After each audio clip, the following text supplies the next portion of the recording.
When I was playing high school baseball, I remember one particular game where a bunch of our seniors were coming off project graduation. A lot of schools have that where you stay up all night, you go get wild, but nobody was worried about being tired and stuff because we were playing a team that was supposedly garbage and we were just gonna sweep them. Well, we get into the game and this team jumps up on us like 5 runs into the 3rd inning.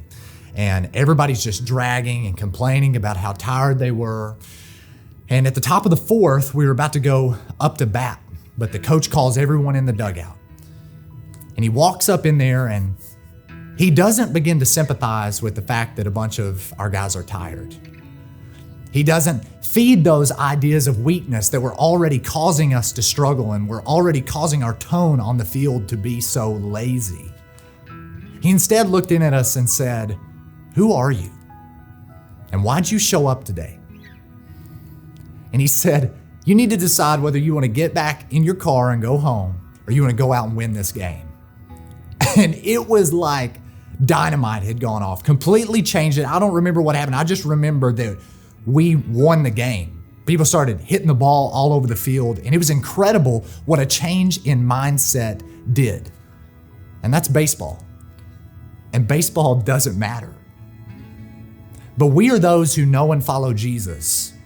And this is eternally serious. And mindset is everything in our walk with Christ.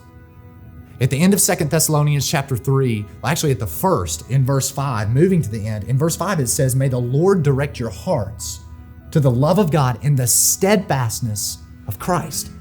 It calls us to fix our mind on Him. And then at the end, in verse 13, it says, "Do not grow weary in doing good."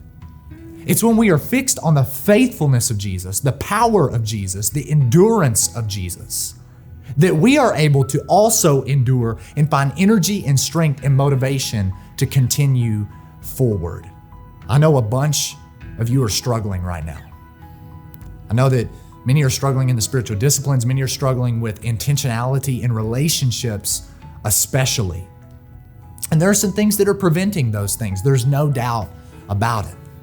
I'm hearing quotes like, "Well, we're just worn out." Or we're sick and tired of COVID. Quote, "I'm just done with Zoom." And I know it's not ideal, but I want to ask you a question. Do you think the enemy is going to stop swinging the bat just because that we're tired? He's not. The enemy is going to seek to stretch the lead. And the question is, who are we? And who is our king? And is the tone of frustration and weariness and things like, "We just got to grind this out," is that the biblical tone of those who know and follow Jesus? Is that the tone of those who follow the one who set his face like flint to endure the cross, who poured out drops of blood in his prayer in the Garden of Gethsemane, praying for our salvation? The one who allowed himself to be nailed on a cross, beaten, bloody, and bruised, suffering under the eternal wrath of the Father and not breathing out his last until the work was finished.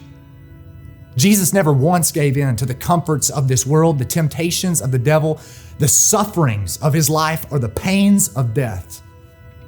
But he was raised up from the dead, and this King of Kings, this dread warrior that is Jesus Christ, lives within us.